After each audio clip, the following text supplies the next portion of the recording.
श्री गणेशाय नमः। नमस्कार भक्तों, आपका दिन शुभ और मंगलमय हो। तो आइए सुनते हैं बुधवार की व्रत कथा। पौराणिक कथा के अनुसार सतयुग में 100 यज्ञ करने वाले राजा पृथु थे।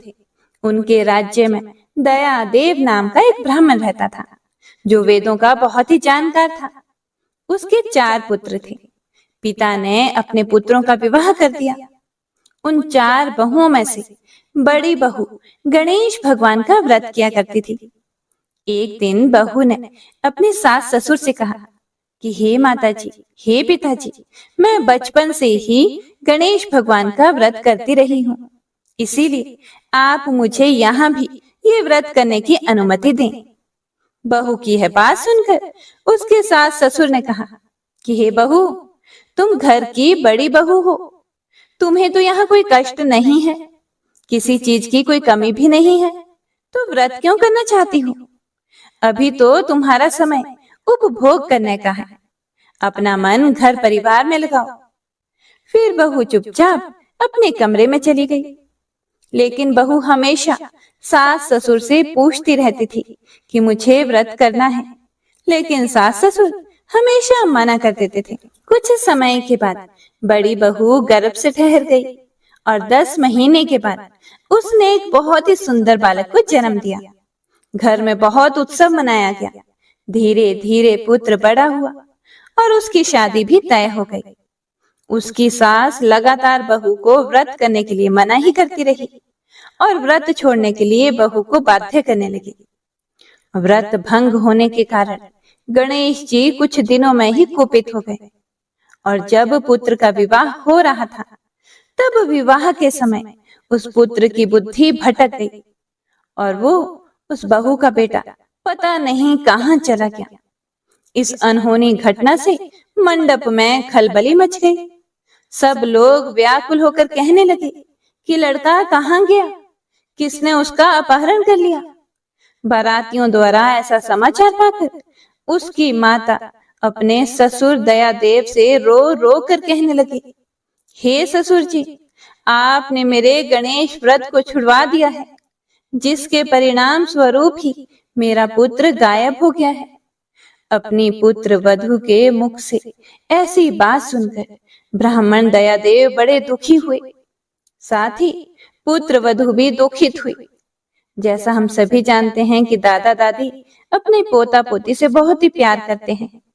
तब बहू ने उनसे कहा कि हे पिताजी, हे माताजी, मुझे गणेश भगवान का यह व्रत करने की आज्ञा दे दीजिए। तब उसके सास ससुर ने उसे व्रत करने की आज्ञा दे दी और दूसरी तरफ जिस कन्या से बहू के बेटे का विवाह हो रहा था, वह भी प्रतिमाह गणेश जी का व्रत करने लगी। एक समय की बात है कि गणेश जी एक वेदज्ञ और दुर्बल ब्राह्मण का रूप धारण करके भिक्षाटन के लिए उस मधुर भाषिणी पुत्र बहू के घर आए। ब्राह्मण ने कहा कि हे बेटी, मुझे भिक्षा स्वरूप इतना भोजन दो कि मेरी क्षुधा शांत हो जाए। उस ब्राह्मण की बात सुनकर उस धर्मपरायण कन्या ने उस ब्राह्मण का विधिवत पूजन किया और भक्ति पूर्वक भोजन कराने के बाद उसने ब्राह्मण को वस्त्र आदि दिए।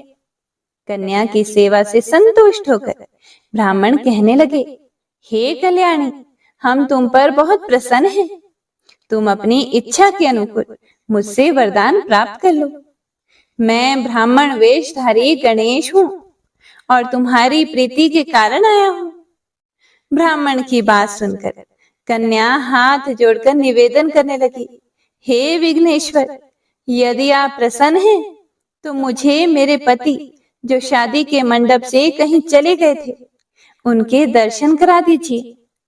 कन्या की यह बात सुनकर गणेश जी ने उससे कहा, हे सुंदर विचार वाली, जो तुम चाहती हो वही होगा। तुम्हारा पति शीघ्र ही आएगा। कन्या को इस प्रकार का वरदान देकर गणेश जी वहीं अंतर्ध्यान हो गए। कुछ समय के बाद उसका पति घर वापस आ गया। पुत्र को घर आया देखकर सभी घर वाले और सभी रिश्तेदार बड़े खुश हुए और विधि के अनुसार विवाह कार्य संपन्न किया। शादी के बाद वह दोनों खुशी खुशी जीवन यापन करने लगे। तो प्रेम से बोलिए गौरी पुत्र गणेश की जय, शिव शिवा की जय। तो आइए पूरे भक्ति भाव से श्रवण करते हैं बुधवार व्रत की कथा का। तो प्रेम से बोलिए गणपति महाराज की जय। पौराणिक कथा के अनुसार एक बुढ़िया माई थी जो कि प्रतिदिन एक मिट्टी के गणपति जी बनाती थी और रोज उनकी पूजा करती थी। लेकिन वो प्रतिदिन गणेश जी की प्रतिमा बनाती थी और वो प्रतिदिन ही गल जाती थी। एक बार उसके घर के सामने ही किसी सेठ जी का घर बन रहा था। बुढ़िया माई ने मन में सोचा कि मैं इन काम करने वालों को बोलकर एक गणपति जी बनवा लेती हूँ। यह सोचकर वह उन मकान बनाने वाले कारीगरों के पास गई और उनसे बोली, भाई मैं प्रतिदिन मिट्टी के गणेश जी बनाती हूँ और वह प्रतिदिन ही गल जाते हैं, टूट जाते हैं। क्या तुम मेरे लिए पूजा के लिए एक पत्थर के गणपति जी बना सकते हो? तुम्हारा बड़ा उपकार होगा मुझ पर। घर बनाने वाले कारीगरों ने बोला, मान जी, जितनी देर में हम आपके लिए गणेश जी बनाएंगे उतनी देर में तो हमारी दीवार पूरी बन जाएगी। बुढ़िया माई यह सुनकर दुखी मन से घर को वापस आ गई और मकान बनाने वाले कारीगरों को सुबह से शाम हो गई, पर उनकी वह एक दीवार पूरी नहीं हुई। कारीगर जितनी बार दीवार बनाते थे उतनी बार उनकी दीवार टेढ़ी हो जाती थी। ऐसा करते करते उन्हें सुबह से शाम हो गई। शाम को जब सेठ जी आए तो सेठ जी ने देखा उनकी एक दीवार तक पूरी नहीं हुई और सेठ जी बोले, यह क्या, तुमने आज एक दीवार तक पूरी नहीं बनाई? क्या तुमने आज कुछ काम नहीं किया? तब मकान बनाने वाला एक कारीगर सेठ जी के पास गया और उसने बुढ़िया माई वाली सारी बात सेठ जी को बता दी कि बुढ़िया माई आई थी और वह पत्थर के गणपति जी बनाने के लिए प्रार्थना कर रही थी। तब सेठ जी बुढ़िया माई के घर गए और बुढ़िया माई से प्रार्थना की कि हे माई, हमारी दीवार सीधी कर दो, हम आपके लिए सोने के गणपति बनवा देंगे। गणेश जी ये सुनते ही सेठ जी की दीवार सीधी कर दी। सेठ जी ने बुढ़िया माई को सोने के गणेश जी बनवाकर दे दिए।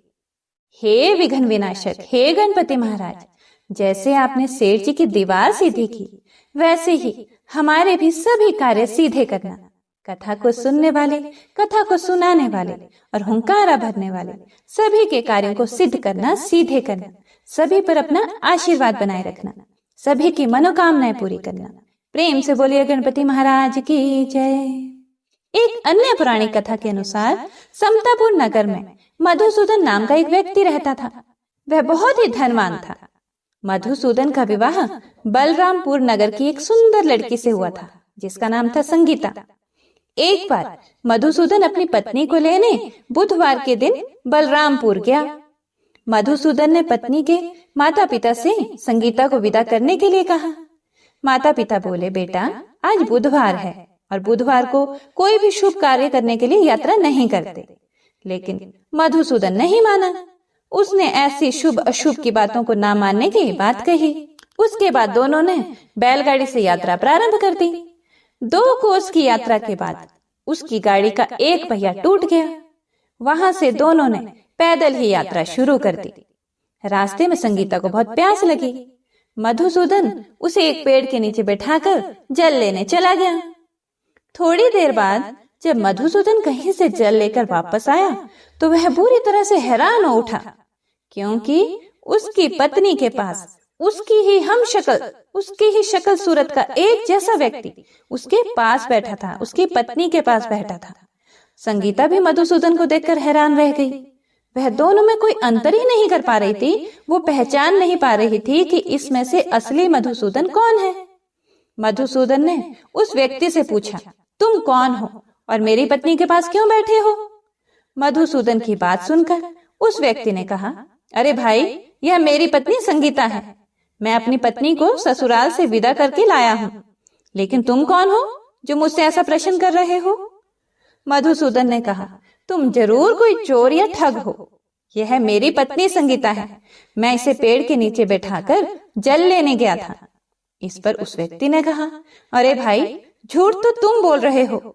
संगीता को प्यास लगने पर जल लेने तो मैं गया था। मैंने तो जल लाकर अपनी पत्नी को पिला भी दिया है। अब तुम चुपचाप यहाँ से चलते बनो, नहीं तो किसी सिपाही को बुलाकर तुम्हें पकड़वा दूंगा।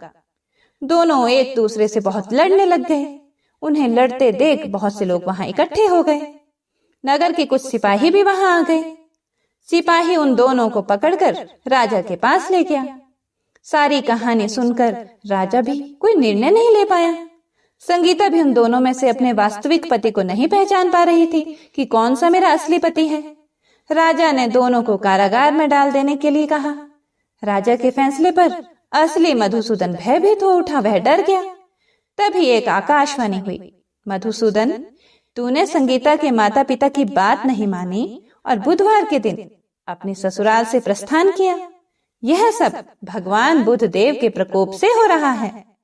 मधुसूदन ने भगवान बुध देव से प्रार्थना की कि हे भगवान बुध देव, मुझे क्षमा कर दो, मुझे माफ कर दो, मुझसे बहुत बड़ी गलती हुई है। भविष्य में अब कभी भी बुधवार के दिन यात्रा नहीं करूंगा और सदैव बुधवार को आपका व्रत किया करूंगा। मधुसूदन की प्रार्थना करने से भगवान बुधदेव ने उसे क्षमा कर दिया, उसको माफ कर दिया। तभी दूसरा व्यक्ति राजा के सामने से उसी समय गायब हो गया। राजा और दूसरे लोग इस चमत्कार को देखकर बहुत हैरान हो गए। भगवान बुधदेव की इस अनुकंपा से राजा ने मधुसूदन और उसकी पत्नी को सम्मान पूर्वक विदा किया। कुछ दूर चलने पर रास्ते में उन्हें बैलगाड़ी मिल गई। बैलगाड़ी का जो टूटा हुआ पहिया था वह भी जुड़ा हुआ था। दोनों उसमें बैठकर समतापुर की ओर चल दिए। मधुसूदन और उसकी पत्नी संगीता दोनों बुधवार को व्रत करते हुए आनंद पूर्वक अपना जीवन बिताने लगे। इस तरह भगवान बुध देव की कृपा से उनके यहाँ खुशियां बरसने लगी। इस तरह जो भी स्त्री पुरुष विधिवत बुधवार का व्रत करके व्रत कथा सुनते हैं, भगवान बुध देव उनके सभी कष्ट दूर करते हैं। तो प्रेम से बोलिए बुध देव भगवान की जय। दुख हरता सुख करता रिद्धि सिद्धि देने वाले गणेश जी महाराज की जय हो। बहुत समय पहले की बात है, किसी गांव में एक भाई बहन रहते थे। दोनों में आपस में बहुत ज्यादा प्यार था। बहन का नियम था कि वह अपने भाई का चेहरा देखने के बाद ही खाना खाती थी। इतना ज्यादा प्रेम होता था। धीरे धीरे दोनों बड़े होते गए। बहन की शादी दूसरे गांव में हो गई। अब बहन को यह चिंता सताने लगी कि आगे क्या करूंगी, कैसे नियम करूंगी। उसने अपने पति को अपने नियम के बारे में बता दिया। पति ने भी उसे आज्ञा दे दी कि तुम रोज उसके घर जाकर अपने भाई को देख सकती हो। अब बहन क्या करती थी, हर रोज वह सुबह जल्दी उठती थी और जल्दी जल्दी अपने सारे घर का काम करके अपने भाई का मुंह देखने के लिए उसके घर चली जाती थी। जिस रास्ते से बहन अपने भाई को देखने के लिए उसके घर जाती थी, वह रास्ता बड़ा ही सुनसान था।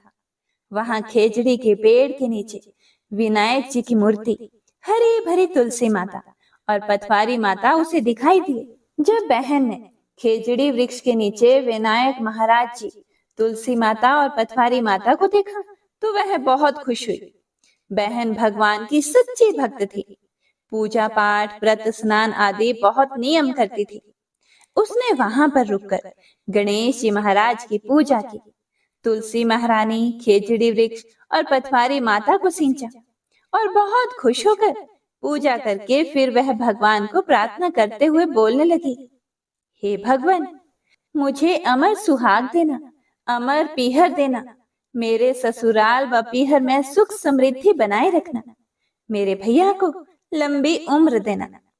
इस तरह प्रार्थना करके वह अपने भाई के घर चली गई और भाई का मुख देखा और अपने ससुराल को लौट आई। अब प्रतिदिन का उसका यही नियम था। रोज सुबह जल्दी उठकर घर के काम वगैरह करके फिर रास्ते में गणेश जी महाराज की, तुलसी की, पथवारी की और खेजड़ी वृक्ष की पूजा करती, भाई से मिलती और वापस अपने ससुराल आ जाती। ससुराल आकर कुछ खाना खाती और घर के बाकी काम करती। अच्छा खासा नियम चल रहा था। लेकिन जिस रास्ते से बहन अपने ससुराल से अपने भाई के घर को जाती थी, वहां पर बहुत सारी कांटों की झाड़ियां थी, जिसकी वजह से अक्सर बहन के पैरों में कांटे चुभ जाते थे। कभी उसकी चुनरी कांटों में अटक जाती थी। देखिए, क्योंकि पहले के समय में ज्यादातर लोग पैदल ही यात्रा करते थे, नंगे पैर ही बिना चप्पल के ही यात्रा करते थे।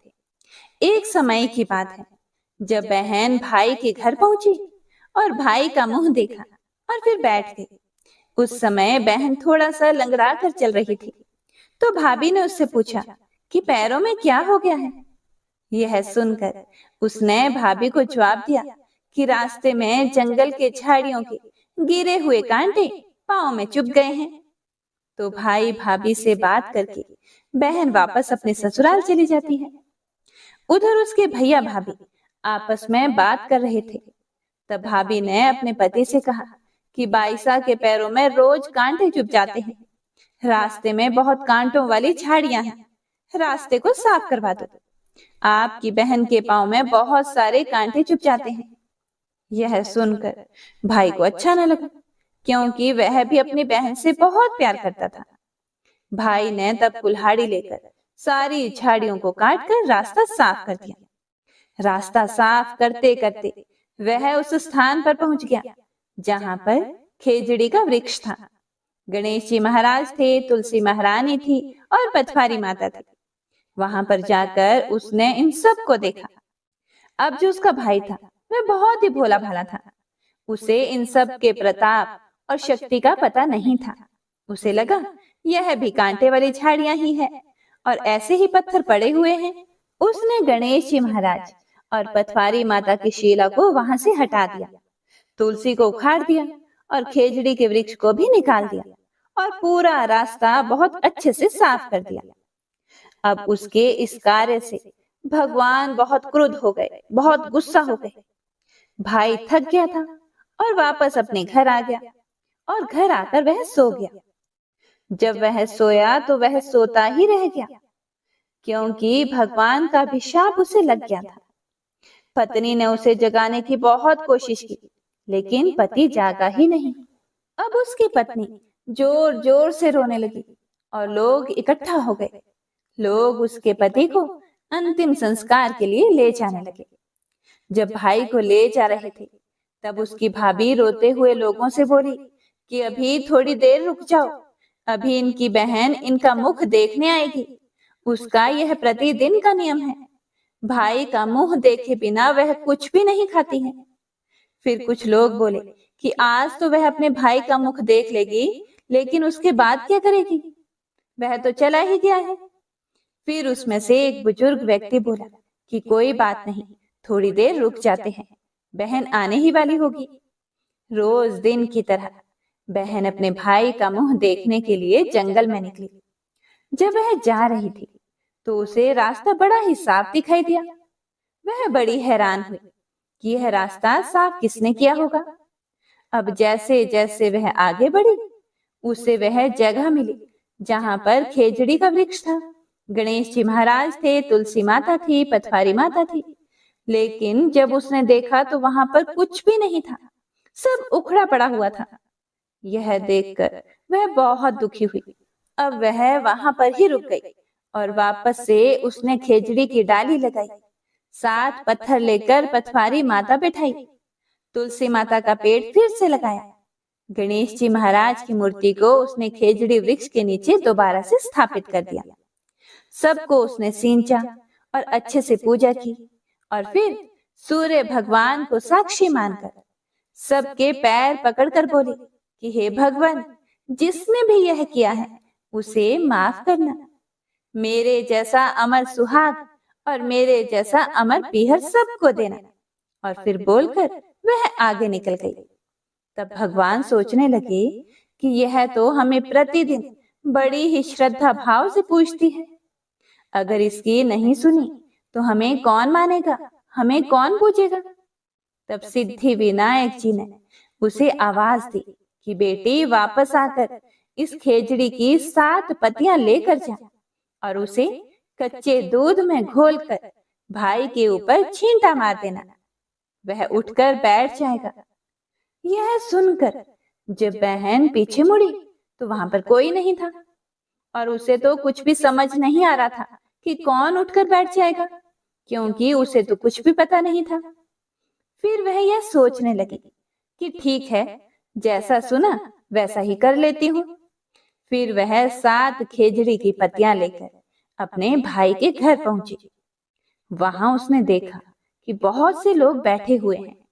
भाभी बैठकर रो रही है और भाई की लाश रखी हुई है। भाभी बोली कि कल तुम्हारे लिए रास्ता साफ करने गए थे, वापस आकर सोए तो सोते ही रह गए। फिर बहन समझ गई कि भाई ने रास्ता साफ करते हुए तुलसी पतवारी उखाड़ दी थी, गणपति महाराज की मूर्ति हटा दी थी, तभी भगवान रुष्ट हो गए हैं। और आज रास्ते में भगवान ने ही वह आवाज दी थी।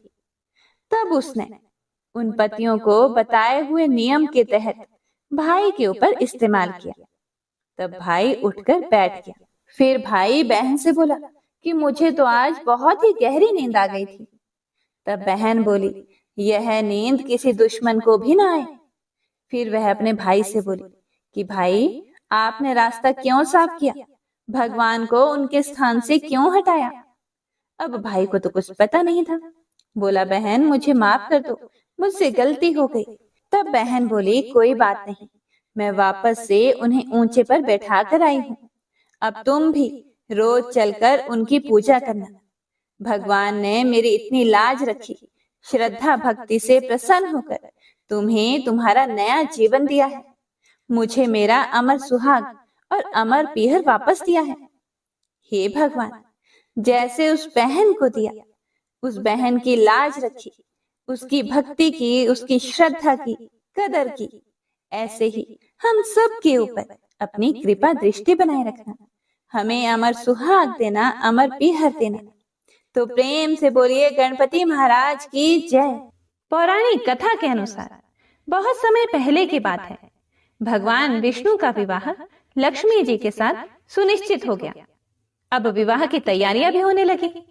खूब धूमधाम से विवाह की तैयारियां हो रही थी। सभी देवताओं को निमंत्रण भेजे गए, लेकिन गणेश जी को निमंत्रण नहीं दिया गया था। कारण जो भी रहा हो, अब भगवान विष्णु की बारात जाने का समय आ गया। सभी देवतागण अपनी पत्नियों के साथ विवाह समारोह में आए। सभी ने देखा कि गणेश जी कहीं दिखाई नहीं दे रहे हैं। तब वे सभी आपस में चर्चा करने लगे कि गणेश जी कहीं दिखाई नहीं दे रहे। क्या गणेश जी को न्योता नहीं भेजा गया, या स्वयं गणेश जी ही किसी कारण नाराज होकर विवाह में नहीं आए होंगे? आपस में वे सभी चर्चा करने लगे। सभी को इस बात पर आश्चर्य होने लगा। किसी को कोई जवाब नहीं मिला, तो तभी सभी ने सोचा कि क्यों ना भगवान विष्णु से ही इसका हम कारण पूछ लें। विष्णु भगवान से पूछने पर विष्णु भगवान ने कहा कि हमने गणेश जी के पिता भोलेनाथ महादेव को न्योता भेजा है। यदि गणेश जी अपने पिता के साथ आना चाहते हैं तो आ जाते, अलग से न्योता देने की आवश्यकता भी नहीं थी। दूसरी बात यह है कि उनको 1.25 मन मूंग, 1.25 मन चावल, 1.25 मन घी और 1.25 मन लड्डू का भोजन दिन भर के लिए चाहिए। यदि गणेश जी नहीं आएंगे तो कोई बात नहीं, दूसरे के घर जाकर इतना सारा खाना पीना अच्छी बात भी नहीं होता। अभी वे सभी यह चर्चा ही कर रहे थे कि किसी ने सुझाव दिया, यदि गणेश जी आ भी जाएं तो उनको द्वारपाल बनाकर बैठा देंगे कि आप घर का ध्यान रखना। आप तो चूहे पर बैठकर धीरे धीरे चलोगे तो बारात से बहुत पीछे रह जाओगे। यह सुझाव सबको पसंद भी आ गया, तो भगवान विष्णु ने अपनी सहमति दे दी। अब नारद भगवान को किसी तरह से गणेश जी को बुलाने के लिए भेजा गया। गणेश भगवान ने जैसे ही निमंत्रण सुना, वे जल्दी जल्दी भगवान विष्णु के विवाह में सम्मिलित होने के लिए आ गए। अब जब समारोह में गणेश जी उपस्थित हो ही गए, तो जैसा कि सभी देवी देवताओं ने मिलकर विचार विमर्श किया था, तो गणेश भगवान को किसी तरह से समझा बुझाकर घर की रखवाली करने के लिए बैठा दिया गया। अब बारात चल दी। सभी देवी देवता बारात के साथ चल दिए। तब नारद जी ने देखा कि गणेश जी तो दरवाजे पर ही बैठे हुए हैं। तो वे गणेश जी के पास गए और उनसे रुकने का कारण पूछने लगे। नारद जी ने पूछा, क्या बात है गणेश जी, आप द्वार पर इस तरह से क्यों बैठे हो? विष्णु जी ने तो आपको अपने विवाह में सम्मिलित होने के लिए बुलाया था। वे आपको अपने साथ बारात में लेकर नहीं गए? कहीं ऐसा तो नहीं वह आपको अपने घर का द्वारपाल बनाकर यहाँ छोड़कर चले गए हो? गणेश भगवान को सारी बात समझ में आई तो वह बहुत ही क्रोधित होकर कहने लगे, नारद जी, तब तो भगवान विष्णु ने मेरा बहुत बड़ा अपमान किया है। नारद मुनि तो सारा हाल जानते थे कि गणेश भगवान के बिना तो विष्णु भगवान की बारात आगे जा ही नहीं सकती थी। तब नारद जी गणेश भगवान को कहने लगे कि अगर आप अपनी मूषक सेना को आगे भेज दें तो वह रास्ता खोद देंगे, जिससे कि सभी वाहन धरती में धंस जाएंगे। तब तो विष्णु भगवान को आपको सम्मान पूर्वक अपनी बारात में बुलाना ही पड़ेगा। अब भला किस बात की देरी थी? अब तो गणेश जी ने अपनी मूषक सेना को जल्दी से आगे भेज दिया और सेना ने जमीन खोद दी। जब बारात वहां से निकली तो रथों के पहिए धरती में धंस गए। लाख कोशिश करने के बावजूद भी पहिए नहीं निकले। सभी ने अपने अपने उपाय किए, फिर भी पहिए तो निकल नहीं पाए बल्कि टूट गए। अब किसी की समझ में नहीं आ रहा था कि अब क्या किया जाए। तब नारद जी, जो विष्णु भगवान की बारात में पहुंच चुके थे, उन्होंने कहा, आप लोगों ने गणेश जी का अपमान करके अच्छा नहीं किया। यदि उन्हें मनाकर लाया जाए तो आपका कार्य सिद्ध हो सकता है और यह संकट भी टल सकता है। तब शंकर भगवान ने अपने दूत नंदी को भेजा और नंदी ने किसी तरह से समझा बुझाकर गणेश जी को लेकर आए। तब गणेश जी का आदर सम्मान किया गया, उनकी पूजा की गई। तब कहीं जाकर रथ के पहिए निकले। पहिए तो निकल गए, लेकिन वह टूट फूट गए थे, तो उन्हें सुधारता कौन? पास के खेत में खाती मतलब कि किसान काम कर रहा था, तो उसे बुलाया गया। खाती अपना कोई भी कार्य प्रारंभ करने से पहले ओम श्री गणेशाय नमः कहता था, गणेश जी की वंदना करता था। अब जब सभी लोगों ने उससे निवेदन किया तो खाती ओम श्री गणेशाय नमः कहकर मन ही मन गणेश जी की वंदना करने लग गया और देखते ही देखते खाती ने सभी पहियों को ठीक कर दिया। पहियों को ठीक करने के बाद तब खाती कहने लगा, हे देवतागण, आपने सर्वप्रथम गणेश जी को नहीं मनाया होगा और ना उनकी पूजा की होगी, इसीलिए आप सभी के ऊपर यह संकट आया है। हम लोग तो मूर्ख और अज्ञानी हैं, फिर भी हम लोग सबसे पहले गणेश जी की पूजा करते हैं, उनका ध्यान करते हैं। लेकिन आप लोग तो देवतागण हैं, फिर भी आप गणेश जी को कैसे भूल गए? अब आप लोग सबसे पहले गणेश जी का नाम लेकर जाएं, गणेश जी की जय बोलकर जाएं, तो आपके सारे काम बन जाएंगे और कोई भी संकट नहीं आएगा। ऐसा कहते हुए बारात वहां से गणेश भगवान को अपने साथ लेकर चल पड़ी और फिर धूमधाम से विष्णु भगवान का माता लक्ष्मी के साथ विवाह संपन्न हो गया और सभी सकुशल घर लौट आए। अब सुनिए गणेश भगवान की दूसरी पौराणिक कथा। पौराणिक कथा के अनुसार एक बार गणेश जी महाराज एक सेठ जी के खेत में से होकर जा रहे थे, तो उन्होंने 12 दाने अनाज के तोड़ लिए। अब अनाज के दाने बिना पूछे तोड़ लिए तो गणेश जी के मन में बड़ा भारी पछतावा होने लगा। वे सोचने लगे, अरे मैंने तो सेठ जी के यहाँ से बिना पूछे ही दाने तोड़ लिए, इसका मतलब ये तो चोरी हुई, यानी कि मैंने सेठ जी के यहाँ चोरी कर ली। इस प्रकार वे मन में पछतावा करने लगे। अब चोरी की बात है तो उसका प्रायश्चित भी जरूरी है। गणेश जी ने जिन सेठ के यहाँ से चोरी की थी, उन्हीं के यहाँ 12 साल की नौकरी करने का निश्चय कर लिया। बस फिर क्या था, भेष बदलकर पहुंच गए सेठ जी के यहाँ और सेठ जी से काम मांग लिया।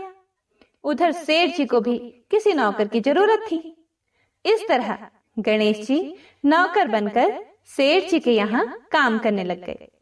एक दिन की बात है, सेठानी राख से हाथ धोने लगी तो गणेश जी ने सेठानी का हाथ पकड़कर मिट्टी से हाथ धुला दिए। सेठानी सेठ जी से बोली, अरे ये कैसा नौकर रखा है आपने? नौकर होकर इसने मेरा हाथ पकड़ लिया।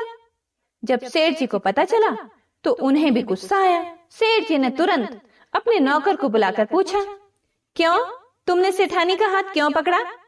तो गणेश जी कहने लगे, मैंने तो एक सीख की बात बताई है। राख से हाथ धोने से घर की लक्ष्मी नाराज होकर घर से चली जाती है और मिट्टी से हाथ धोने से घर में लक्ष्मी जी का वास हो जाता है। सेठ जी ने सोचा, अरे मेरा नौकर है तो सच्चा। दरअसल सेठ जी के यहाँ नौकर बनकर रह रहे भगवान गणेश ने उन्हें अपना नाम भी गणेश ही बताया था। तो जब कुंभ का मेला आया तो सेठ जी कहने लगे, गणेश, सेठानी को कुंभ के मेले में स्नान करा के ले आओ। अब नौकर बने गणेश जी सेठानी के साथ चल दिए गंगा स्नान कराने। सेठानी नदी के किनारे पर बैठकर नहा रही थी तो गणेश जी ने उनका हाथ पकड़कर नदी में डुबकी लगवा दी।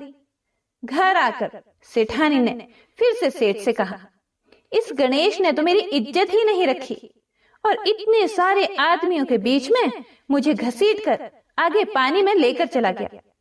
तब सेठ जी ने गणेश जी से पूछा, तुमने ऐसा क्यों किया? तब गणेश जी कहते हैं, सेठानी किनारे पर बैठकर गंदे पानी से नहा रही थी। मैं तो आगे ले जाकर अच्छे पानी में डुबकी लगाकर लाया हूँ। इससे सेठानी अगले जन्म में रानी और राजपाट का सुख भोगेगी। सेठ जी सोचने लगे, गणेश है तो सच्चा। एक दिन की बात है, सेठ जी के घर में पूजा पाठ हो रही थी, हवन भी हो रहा था। सेठ जी फिर से गणेश से कहने लगे कि जाओ और सेठानी को बुलाकर ले आओ। उधर गणेश जब सेठानी को बुलाने गया तो सेठानी काली चुनरी ओढ़कर चलने लगी। तो गणेश जी ने काली चुनरी फाड़ डाली और कहने लगे, लाल चुनरी ओढ़कर चलो। सेठानी नाराज होकर सो गई। सेठ जी ने देखा सेठानी तो अभी तक नहीं आई, तो वह खुद ही आ गए देखने के लिए कि सेठानी कहाँ है। आकर देखा तो सेठानी तो नाराज होकर लेटी हुई थी। सेठानी से पूछने लगे, क्या बात है, घर में हवन की तैयारी हो चुकी है और तुम यहाँ सो रही हो? तो सेठानी कहने लगी, समझाओ अपने गणेश को, देखो आज इसने मेरी चुनरी फाड़ डाली। ये बात जानकर सेठ को बहुत गुस्सा आया। बुलाया गणेश को और बहुत डांटा। तब गणेश जी कहने लगे, सेठ जी, पूजा पाठ में काला वस्त्र नहीं पहनते हैं और सेठानी क्योंकि काली चुनरी ओढ़ कर आ रही थी तो मैंने इनसे लाल वस्त्र पहनने के लिए कहा और जब ये नहीं मानी तो मैंने इनकी काली चुनरी फाड़ डाली। काला वस्त्र पहनने से कोई भी शुभ कार्य सफल नहीं होता है। यह बात सुनकर सेठ जी सोचने लगे, गणेश है तो सच्चा और समझदार है। फिर एक दिन की बात है, सेठ जी पूजा करने लगे। पूजा करने के लिए उन्होंने पंडित जी को भी निमंत्रण दिया। अब पंडित जी भी आ गए, पूजा की तैयारियां हो गई। तभी पंडित जी कहने लगे, अरे सेठ जी, मैं तो गणेश जी की मूर्ति लाना ही भूल गया, अब क्या करें? उधर नौकर बने गणेश भगवान वहीं खड़े हुए थे और सारी बातें देख ली और सुन रहे थे।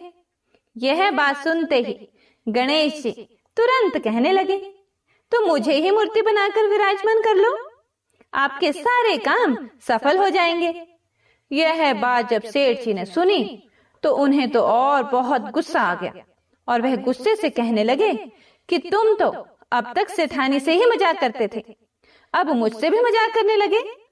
तब गणेश जी ने कहा, सेठ जी, मैं मजाक नहीं कर रहा हूं, तुम मेरी बातों को मजाक बिल्कुल भी मत समझो, मैं बिल्कुल सच कह रहा हूं।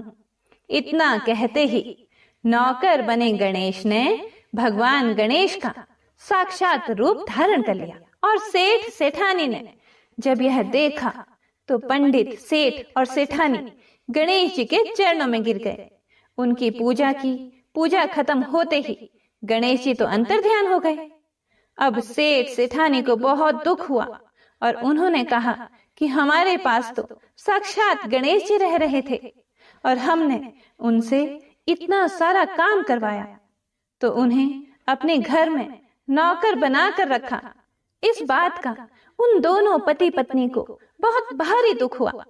अब दोनों पति पत्नी रात दिन इसी चिंता में घुलने लगे। जब गणेश जी ने उनकी चिंता देखी तो एक दिन सपने में उन्हें दर्शन देकर कहने लगे, सेठ जी, आप बिल्कुल भी परेशान मत होइए। एक बार मैंने आपके खेत से अनाज के 12 दाने तोड़ लिए थे। उसी का दोष मेरे सर पर लग गया था और वही दोष उतारने के लिए मैंने आपके यहाँ नौकरी की। नौकर बनकर 12 साल काम किया। अब आप दोनों बिल्कुल भी दुख मत करो। ऐसा कहकर भगवान गणेश अंतर ध्यान हो गए। उधर गणेश भगवान की कृपा से सेठ जी के यहाँ करोड़ों की माया हो गई। उनके घर में सुख संपत्ति और धन के भंडार भर गए। हे गणेश जी महाराज, जैसा सुख जैसी धन दौलत आपने सेठ जी को दी, वैसी सबको देना। इस कथा को सुनने सुनाने और हुंकारा भरने वालों को उनके सब परिवारजनों को भी देना। बोलो गणपति महाराज की जय। हे प्रिय भक्तों, तो यह थी आज की वीडियो। पसंद आई हो तो लाइक कमेंट जरूर कीजिएगा। हमारे चैनल पर फाल्गुन मास की कथाएं भी सुनाई जा रही हैं, जिसमें शिव पुराण की कथाएं सुनाई जा रही हैं। फाल्गुन मास में शिव पुराण सुनने से पुण्य फल प्राप्त होता है, तो आप सभी भक्तजन प्रतिदिन इन कथाओं को सुनकर पुण्य फल प्राप्त कीजिएगा। तो मिलते हैं अगली कथा के साथ। तब तक के लिए जय श्री गणेश।